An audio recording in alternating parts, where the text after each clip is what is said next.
نحمده ونصلي على رسوله الكريم أما بعد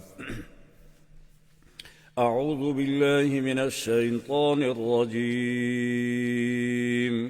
بسم الله الرحمن الرحيم ألف لام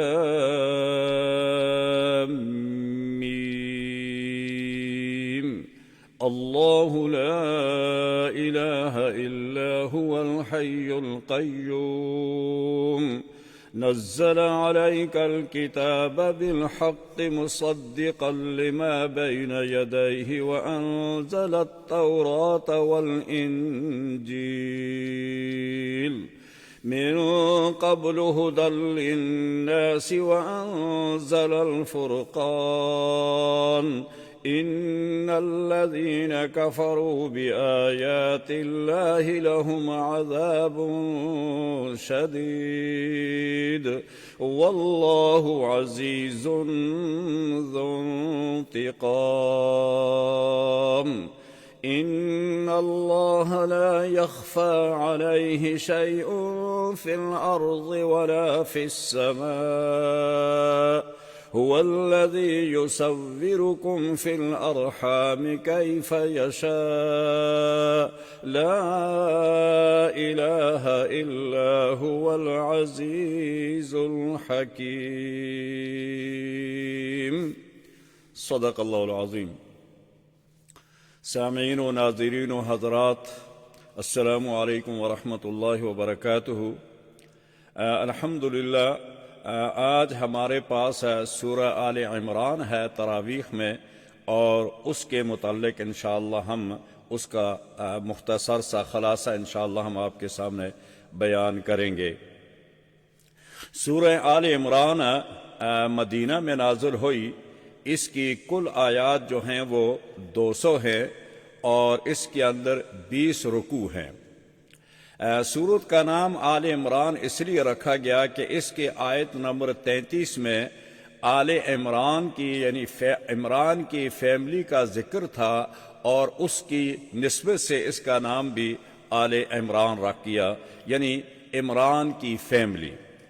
عمران 2 تھے. ایک عمران حضرت موسیٰ اور ہارون علیہم السلام کے والد تھے، اور ایک عمران جو تھے یہ مریم علیہ السلام کے والد تھے. یہاں مریم کے والد عمران کا ذکر ہے. اس کا شان نزول نجران کے نصارہ کا ایک وفد 60 افراد پر مشتمل تھا، اور یہ مدینہ منورہ میں نبی کریم صلی اللہ علیہ وسلم کی خدمت میں حاضر ہوا. ان کے 3 آدمی جو تھے وہ سرکردہ تھے. عاقب تھا اور سعید تھا اور ابو حارثہ تھا. یہ نبی کریم صلی اللہ علیہ وسلم کے پاس حاضر ہوئے اور حضرت عیسیٰ علیہ السلام کی تثلیث کے متعلق باعث اور مباحثہ کرنے لگے. وہ کہنے لگے کہ حضرت عیسیٰ علیہ السلام اللہ تعالیٰ کے بیٹے ہیں اور نائب ہیں، اور مریم علیہ السلام بھی ہمارے معبود ہیں. گویا ہمارے 3 خدا ہیں، ایک اللہ ہے اور ایک حضرت عیسیٰ اور ایک مریم علیہ السلام. اس پر انہوں نے بحث مباحثہ کیا. تو اس پر اللہ تبارک و تعالی نے یہ سورہ آل عمران کی یہ آیات تقریباً یہ 80 آیات جو ہیں سورہ آل عمران کی، یہ اس کے بارے میں نازل کی. اور سب سے پہلے جو انفاذ فرمائے اور ان کے متعلق ارشاد ہوا کہ الف لام میم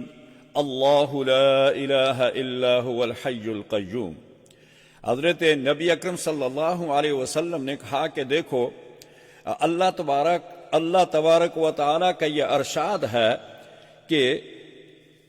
ہمارا رب زندہ اور جاوید ہے. اللہ لا الہ الا هو الحی القیوم. رب کی صفت یہ ہے کہ وہ ہمیشہ قائم اور زندہ اور قائم رہتا ہے. اور دوسری بات ساری جہان کا نگہبان ہے اور رازق ہے.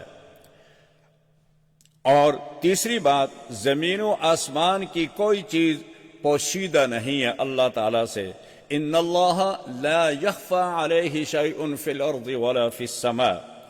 اور ماں کے رحم میں اپنی مرضی کے مطابق بچے کی شکل بھی بناتا ہے. هو الذی یصورکم فی الارحام کیف یشاء لا الہ الا هو العزیز الحکیم. اور نہ کھانا کھاتا ہے، نہ پیتا ہے، اور نہ سوتا ہے، اور نہ ہی اس کو اونگ آتی ہے. لا تأخذہ سنۃ ولا نوم. یہ صفات اگر حضرت عیسیٰ میں ہیں اور حضرت مریم میں ہیں تو پھر تم بھی ہمیں بتاؤ. ان صفات والا رب ہوتا ہے. جن کے اندر یہ صفات نہیں ہیں وہ رب نہیں ہو سکتا ہے. جو رب ہوتا ہے وہ ہر وقت امن یجیب المضطر اذا دعاہ ویکشف السوء. رب وہ ہے کہ جو ہر بیمار کی، تنگ دست کی، مصیبت زدہ کی ہر وقت پکار کو سنتا ہے. اور اگر رب وہ ہو جو جس کو نیند آتی ہو، جس کو اونگ آتی ہو، تو وہ لوگوں کی مصیبت اور مشکل میں کیسے ان کی آواز سنے گا اور کیسے ان کی مدد کر سکتا ہے. لہذا تمہارا یہ دعویٰ باطل ہے کہ حضرت عیسیٰ اور حضرت مریم دونوں خدا ہیں اور خدا بھی خدا ہے، گویا تین خدا ہیں. تو فرمایا لقد کفر الذین قالوا ان اللہ ثالث ثلاثہ. ان لوگوں نے کفر کیا جو یہ کہتے ہیں کہ اللہ تیسروں میں سے تیسرا ہے. تو لہذا یہ تمہارا دعویٰ رد ہے. انہوں نے ایک یہ دلیل بھی دی کہ تورات کے اندر بھی اور قرآن کے اندر بھی ایک لفظ آیا ہے کلمۃ اللہ اور روح اللہ، اور انجیل کے اندر ابن اللہ کا لفظ بھی آیا ہے. تو اس کی تشریح سرکاری دو عالم صلی اللہ علیہ وسلم نے یوں فرمایا کہ دیکھو قرآن کریم کے اندر دو قسم کی آیات ہوتی ہیں، ایک محکمات ہیں اور ایک متشابہات ہیں. محکمات وہ ہوتی ہیں جن کے تراجم، جن کی تفسیر اور جن کا ترجمہ، جن کی معانی جو ہوتی ہے وہ قرآن کے اندر صریحتاً بیان کی جاتی ہے اور وہ معلوم ہوتی ہے. اور متشابہات وہ ہوتی ہیں جن کا اللہ اور اللہ کے رسول کے درمیان میں ایک راز ہوتا ہے، اور جن لوگوں کے دلوں کے اندر کجی ہوتی ہے، جن کے دماغوں کے اندر فطور ہوتا ہے، وہ ان متشابہات کو اپنی مرضی کے مطابق تبدیل کرتے رہتے ہیں اور اپنے مقاصد کے لیے ان کے معانی اور ترجمہ اور تفسیر کرتے ہیں. لہذا یہ کلمۃ اللہ اور روح اللہ یہ اللہ تبارک و تعالی نے ان کے لیے اس لیے فرمائے ہیں کہ اللہ تعالیٰ نے دوسری جگہ یہ ارشاد فرمایا کہ وَأَيَّدْنَاهُ بِرُوحِ الْقُدُسِ، کہ ہم نے عیسیٰ کی مدد کی ہے روح القدس کے ساتھ. اس لیے کہ جب یہود ان کے مخالف تھے تو اللہ تبارک و تعالیٰ نے فرشتوں کی، جبرائیل کی یہ ذمہ داری لگائی تھی کہ آپ نے عیسیٰ کی ہر وقت ان کی حفاظت کرنی ہے اور ان کے لیے ہر وقت آپ نے تیار رہنا ہے. تو فرمایا یہ اللہ تعالیٰ کے وہ مدد اور وہ الفاظ ہیں جو اللہ تعالیٰ نے حضرت عیسیٰ کے لیے استعمال کیے. لہذا یہ متشابہات میں سے ہیں. آپ ان کو حضرت عیسیٰ کے لیے اپنی مرضی کے مطابق اس کی تشریح مت کیجیے گا.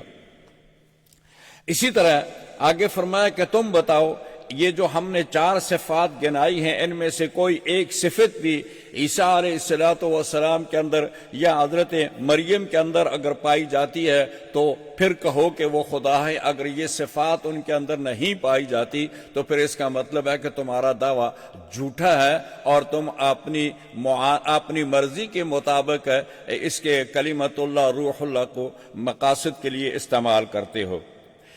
ہم یہاں یہ بھی ذکر کرتے جائیں کہ ربط جو ہے سورہ بقرہ کا سورہ فاتحہ سے اور سورہ بقرہ کا فاتحہ سے اور سورہ آل عمران کا بقرہ سے اور پھر بقرہ کا فاتحہ سے، یہ بھی ہم تھوڑا سا آپ کے سامنے ذکر کرتے چلے جائیں. سورہ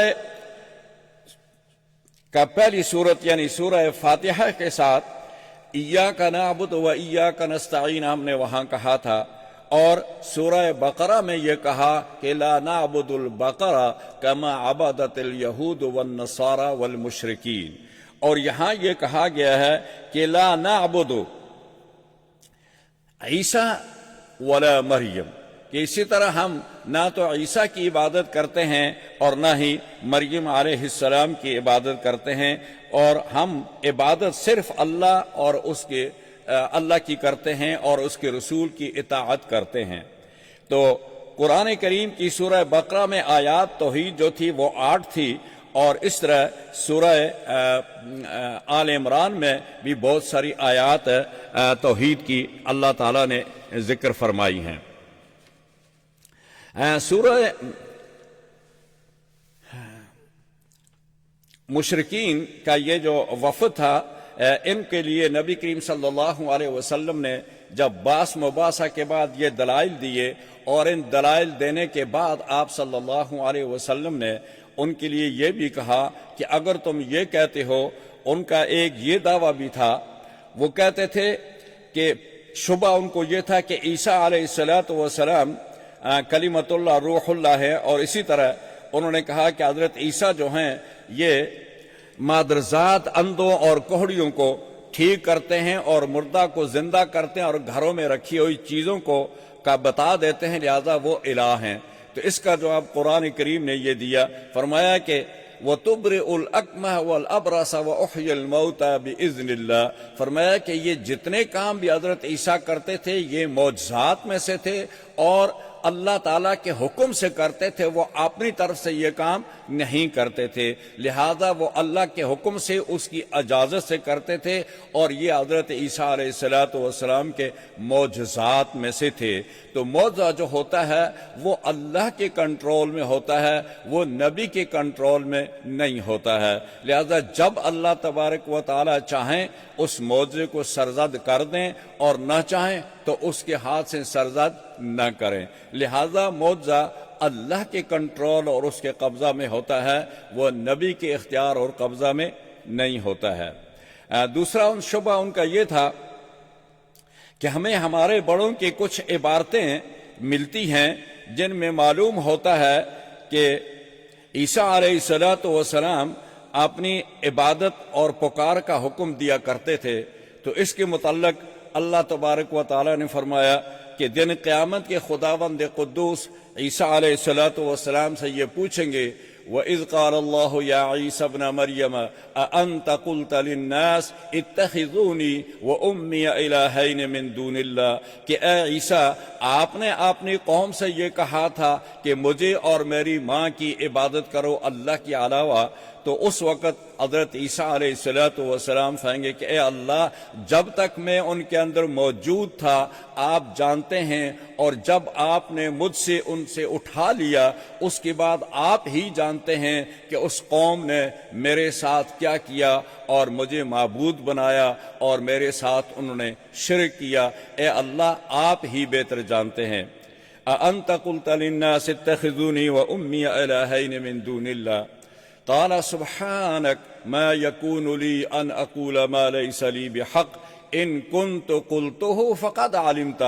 تعلم ما في نفسي ولا أعلم ما في نفسك إنك أنت علام الغيوب۔ یہ جواب دے دیا کہ تمہارا یہ دعویٰ بھی غلط ہے کہ عیسیٰ نے یہ نہیں کہا، اور پھر اسی سورہ آل عمران میں ما كان لبشر أن يؤتيه الله الكتاب والحكم والنبوة ثم يقول للناس كونوا عبادا لي من دون الله، یہ کسی ما كان لبشر، کسی نبی کے لیے، کسی بشر کے لیے یہ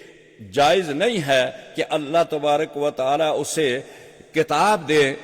اور حکمت دے دیں اور اس کے بعد ثم یقول للناس کونوا عبادا لی من دون اللہ، اللہ نبوت بھی دے دیں، کتاب بھی دے دیں، حکمت بھی دے دیں، اور اس کے بعد پھر وہ نبی یہ کہے کہ کونوا عبادا لی من دون اللہ، کہ تم میرے بندے بن جاؤ اللہ کو چھوڑ کر، لیکن وہ نبی یہی کہتا ہے وَلَكِنْ كُونُوا رَبَّانِيِّينَ بِمَا كُنْتُمْ تُعَلِّمُونَ الْكِتَابَ وَبِمَا كُنْتُمْ تَدْرُسُونَ، تمہیں چاہیے کہ اللہ والے بنو، نہ تو عیسیٰ کے بندے بنو نہ کسی اور نبی کے بندے بنو، بلکہ تم اللہ والے ہو جاؤ، ربانیین بن جاؤ۔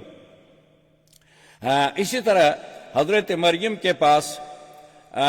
وہ کہتے ہیں کہ بے موسم جب پھل آتے تھے تو اس کا مطلب یہ ہے کہ مریم جو تھی وہ بھی دسترس رکھتی تھی کہ وہ ہر چیز پر قادر تھی، تو اس کا جواب بھی دیا کہ اللہ تعالیٰ نے اسی صورت کے اندر ذکر فرمایا کہ جب حضرت زکریہ علیہ السلام ان کے کمرہ میں داخل ہوئے تو وہاں قسم قسم کے تازہ پھل جب انہوں نے دیکھے تو ان سے پوچھا کہ یا مریم انا لک ھذا قالت ہوا من عند اللہ. تو یہاں بھی ان کی اس دعویٰ کی تردید ہو گئی کہ مریم جو تھی وہ قادر نہیں تھی بلکہ وہ بھی اللہ ہی کی طرف سے آئے تھے، اور انہوں نے خود اس بات کا اقرار کیا تھا کہ یہ سب چیزیں اللہ کی طرف سے ہیں. اسی طرح حضرت زکریا کے گھر میں اس عمر میں بیٹے کا پیدا ہونا، یعنی ان کو بھی اختیار تصرف تھا کہ وہ بھی اپنے گھر میں خود بیٹا پیدا کر سکتے تھے. تو اس کا جواب بھی یہ دیا کہ یہاں بھی دیا اور آگے بھی دیا کہ جب حضرت زکریا علیہ السلام نے مریم کے پاس یہ بے موسم پھل دیکھے تو ان کے دل میں یہ بھی تڑپ پیدا ہوگی کہ اے اللہ، اگر آپ مریم کو اس بند کمرے میں بے موسم پھل عطا کر سکتا ہے تو کیا زکریا کو، بعض مفسرین نے 100 سال عمر لکھی ہے، بعض نے 80-82 سال لکھی ہے، بہرحال جتنی بھی ہو، تو فرمایا کہ اگر اے اللہ اس کو بے موسم پھل اس کمرے میں، بند کمرے میں دے سکتا ہے تو اس پر بھی قادر ہے کہ مجھے اس عمر میں بیٹا دے دے. تو ہنالک دعا زکریا ربہ، وہاں زکریا نے اللہ کو پکارا اور اللہ سے بیٹا مانگا. خود ان کو تصرف نہیں تھا بلکہ وہ اللہ سے مانگا، اور اللہ نے ان کو خوشخبری سنائی کہ ہم آپ کو ان اللہ یبشرک بیحییٰ مصدقا بکلمۃ من اللہ وسیدا وحصورا ونبیا من الصالحین. تو لہذا یہ دعویٰ بھی تمہارا غلط ہے کہ زکریا کو تصرف تھا یا مریم کو تصور تھا یا عیسیٰ کو تصرف کرنے کا حق تھا. فرمایا یہ سارے کے سارے اللہ کے حکم سے، اس کے اذن سے اور اس کی مہربانی سے یہ سارے کام ہوئے ہیں، ان کا اپنا اس میں کوئی عمل و دخل نہیں تھا. ان شبہات کا یہ جواب دینے کے بعد ہم آتے ہیں سورت کی طرف. سورہ مریم، اس کے تقریباً میں نے جیسے ذکر کیا آپ سے کہ 200 اس کی آیات ہیں اور 20 رکوع ہیں. تو مریم، ان کے والد کا نام عمران تھا، اور یہ بیت المقدس کے اندر، اور بیت المقدس اور مقدس دونوں الفاظ استعمال ہوتے ہیں، اس کے امام بھی تھے اور یہ نبی بھی تھے. تو ان کی گھر اولاد نہیں تھی، تو ان کی بیوی نے یہ منت مانی، نظر مانی کہ اگر اللہ تعالیٰ نے مجھے اولاد دے دی تو میں اپنی اولاد کو، اپنے بچے کو میں اللہ کی عبادت کے لیے وقف کر دوں گی.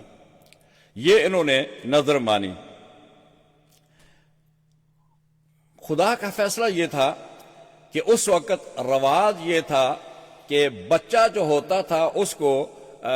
اللہ کی عبادت کے لیے وقف کر دیا جاتا تھا، نظر کر دیا جاتا تھا کہ یہ بیت المقدس کے اندر صرف عبادت کرے گا، دنیا کے تمام کام و کاج سے یہ مبرہ ہوگا، یہ علیحدہ تنہائی کی زندگی، گوشہ نشین زندگی، اور بیت المقدس کے اندر صرف اللہ کی عبادت کے لیے وقف کیا جاتا تھا. تو حضرت مریم نے بھی یہی نظر مانی. جب انہوں نے یہ نظر مانی تو اللہ تبارک و تعالی نے ان کی نظر کو قبول کر لیا. لیکن انہوں نے کہا کہ بیٹا ہوگا اور بیٹے کو میں بیت المقدس کی خدمت کے لیے، عبادت کے لیے وہ وقف کر دوں گی. لیکن اللہ تعالیٰ کی مشیت یہ تھی کہ بیٹے کے بجائے وہ بیٹی پیدا ہوئی. جب وہ بیٹی پیدا ہوئی تو حضرت مریم نے کہا کہ اے اللہ، میں نے نظر مانی تھی کہ میرے جو بھی بیٹا یا بیٹی پیدا ہوگی تو میں اس کو تیری عبادت کے لیے وقف کروں گی. تو اللہ تعالیٰ نے اس کی بیٹی کو بھی اللہ تعالیٰ نے اس عبادت کے لیے قبول فرما لیا. حالانکہ اس وقت رواج یہ تھا کہ بیٹوں کو قبول کیا جاتا تھا، بیٹیوں کو نہیں کیا جاتا تھا، لیکن یہ ان کی خصوصیت ہے کہ اللہ تعالیٰ نے ان کو بھی قبول فرما لیا. اللہ تبارک و تعالیٰ کے اس فیصلے کے پر حضرت مریم کی والدہ جو تھی وہ خوش ہو گئی، اور انہوں نے مریم کو بیت المقدس کے اندر پہنچایا، اور وہاں کے جو بھی خدمتگار تھے، جو مسئول تھے، ذمہ دار تھے، اس وقت چونکہ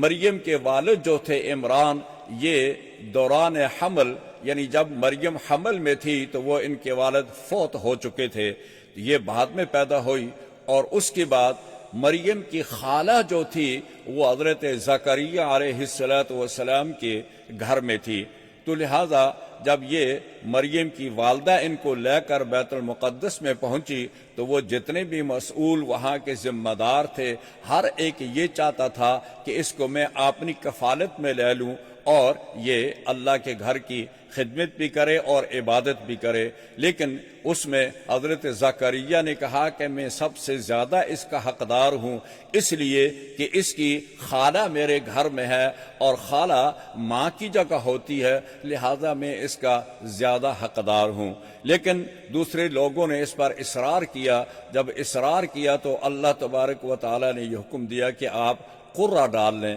کہ جس کا قرہ نکل جائے گا اور وہ مریم کا کفیل بن جائے گا۔ اور قرے کی جو سسٹم جو تھا وہ بھی بڑا عجیب تھا کہ قرہ پانی میں ڈالو اور پانی جس طرف بہتا ہوگا جب قرہ اس کے مخالف سمت میں مڑ کر چلے گا تو اس کا مطلب یہ ہے کہ وہ اس کا کفیل ہے۔ اذ یلقون اقلامہم ایہم یکفل مریم وما کنت لدیہم اذ یختصمون۔ تو اللہ تعالیٰ نے اس کا ذکر کیا کہ اے پیغمبر آپ اس وقت موجود نہیں تھے جب مریم کی کفالت کا جھگڑا ہوا اور قرہ ڈالا، تو قرہ جو تھا وہ حضرت زکریا علیہ السلام کے نام کا نکل آیا، لہذا مریم جو تھی وہ حضرت زکریا کی کفالت میں چلی گئی۔ حضرت زکریا علیہ السلام نے ان کے لیے ایک عبادت کے لیے خاص کمرہ بنایا، اور یہ چھوٹی عمر تھی ان کی، تو انہوں نے ان کے لیے ایک آنا کا انتظام کیا جو ان کی خدمت کرے، لہذا اللہ تعالیٰ نے خصوصاً ان کے ساتھ ایک خاص کرم یہ کیا کہ یہ اتنا جلدی گرو کر گئی کہ ان کو ان ساری چیزوں کی ضرورت بھی نہیں پڑی۔ لہذا حضرت زکریا جب کہیں آگے پیچھے کسی کام کے لیے نکلتے تو اس کمرے کو بند کر کے چلے جاتے تھے، تالا لگا کر چلے جاتے تھے اور خود آ کر اس کو کھولتے تھے اور خود اس کے لیے کھانے پینے کا انتظام کرتے تھے۔ اسی دوران پھر یہ واقعہ پیش آیا کہ حضرت زکریا علیہ السلام ایک دفعہ جب ان کے پاس گئے تو ان کے قسم قسم کے پھل دیکھے، اور اس پہ پھر انہوں نے ان سے کہا کہ یا مریم انا لک ھذا، یہ کہاں سے آئے؟ تو اس کا جواب انہوں نے دیا کہ یہ اللہ کی طرف سے ہیں۔ یہ حضرت مریم علیہ السلام کو اللہ تبارک و تعالیٰ نے خاص ان کی ایک ان کو پوری دنیا کے اندر یا مریم ان اللہ اصطفاک و طہرک علی نساء العالمین، کہ اے مریم ہم نے تمہیں اس زمانے کی تمام عورتوں پر ہم نے تجھے فضیلت عطا کی ہے اور ہم نے آپ کو اپنی عبادت کے لیے پسند کیا ہے، چنا ہے۔ حضرت مریم علیہ السلام کے یہ واقعات اور یہ ان کا یہ خاص اللہ تبارک و تعالیٰ نے ان کو یہ عطا فرمایا تھا۔ تو آگے دوسری آیات میں پھر نبی کریم صلی اللہ علیہ وسلم نے وہ جو نجران کا وفد آیا تھا 60 لوگوں کا، ان کو جب اس بات کی سمجھ نہیں آ رہی تھی تو رسول اللہ صلی اللہ علیہ وسلم نے ان کو دعوت دی کہ ایسا کرتے ہیں تم بھی آ جاؤ، تم بھی اپنے آل و اولاد کو بلاؤ، میں بھی اپنی آل و اولاد کو بلاتا ہوں اور ہم مباہلہ کرتے ہیں، تو جو ہم میں سے سچا ہوگا اور جو جھوٹا ہوگا اس پر لعنت بھیجتے ہیں اللہ کی۔ لیکن وہ لوگ نصارہ جو تھے ان کو یہ یقین ہو گیا تھا کہ یہ اللہ کا نبی ہے اور اس کے ساتھ مباہلہ کرنا ہلاکت کے سوا کچھ نہیں، لہذا وہ مباہلے سے دور ہو گئے۔ تو یہ حضرت زکریا علیہ السلام کا واقعہ تھا، اور اسی واقعہ کی وجہ سے اس سورت کا نام ہی سورہ آل عمران رکھ دیا گیا۔ آگے ہم چلتے ہیں۔ اللہ تبارک و تعالی نے ان لوگوں سے یہ کہا، بنی اسرائیلیوں سے، کہ ان الذین یکفرون بآیات اللہ ویقتلون النبیین بغیر حق وَيَقْتُلُونَ الَّذِينَ يَأْمُرُونَ بِالْقِسْطِ مِنَ النَّاسِ فَبَشِّرْهُمْ بِعَذَابٍ عَلِيمٍ۔ ابن ابی حاتم نے حضور صلی اللہ علیہ وسلم سے اس کی تفسیر میں خود فرمایا، روح المعانی میں بھی ہے، کہ تفسیر میں خود رسول اللہ صلی اللہ علیہ وسلم سے مروی ہے کہ بنی اسرائیل نے 43 نبیوں کو شہید کیا ہے، یعنی 43 انبیاء علیہ الصلوۃ والسلام کو بنی اسرائیلیوں نے قتل کیا ہے، اور ان کی نصیحت کے لیے 170 بزرگ کھڑے ہوئے کہ یہ تم قتل و غارت مت کرو، یہ گناہ ہے، یہ گناہ کبیرہ ہے انبیاء کو بغیر کسی وجہ کے قتل کرنا۔ لیکن ان کے وہ 70 آدمی جو ان کی حمایت میں کھڑے ہوئے تھے، بنی اسرائیلیوں کے اس کام سے روکتے تھے، وہ رکے نہیں ہیں، اور ان لوگوں نے 170 بزرگوں کو بھی قتل کیا۔ یہ جس میں آیت میں ذکر کیا گیا ہے کہ ان الذین یکفرون بآیات اللہ، وہ لوگ جنہوں نے اللہ کی آیات کا انکار کیا، ویقتلون النبیین، جنہوں نے انبیاء کو بغیر حق، انبیاء کو بغیر کسی وجہ کے انہوں نے قتل کیا، وَيَقْتُلُونَ الَّذِينَ يَأْمُرُونَ بِالْقِسْطِ، اور ان لوگوں کو بھی انہوں نے قتل کیا جو عدل اور انصاف کی تلقین کرتے تھے، نصیحت کرتے تھے، ان کو بھی ان لوگوں نے قتل کیا۔ تو اس کا نتیجہ قرآن کریم نے سنا دیا، فَبَشِّرْهُمْ بِعَذَابٍ عَلِيمٍ، تو ایسے لوگوں کو دردناک قسم کی عذاب کی خوشخبری سنا دیجیے گا۔ ان آیات میں امت محمدیہ صلی اللہ علیہ وسلم کے ایک دعا اور مناجات کی تلقین کی ہے، اس انداز سے کی گئی ہے کہ اس ضمن میں اس امت کو کفار پر اللہ تعالی غلبہ دے، اور اس طرف اشارہ کیا گیا ہے، جیسا کہ اس آیت کے شان نزول میں حضور نبی کریم صلی اللہ علیہ وسلم کو روم اور فارس پر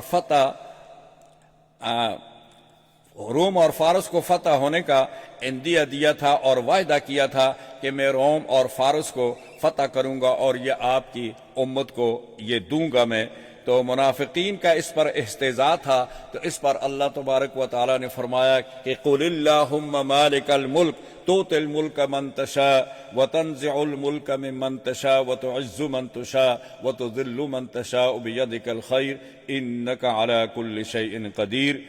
یہ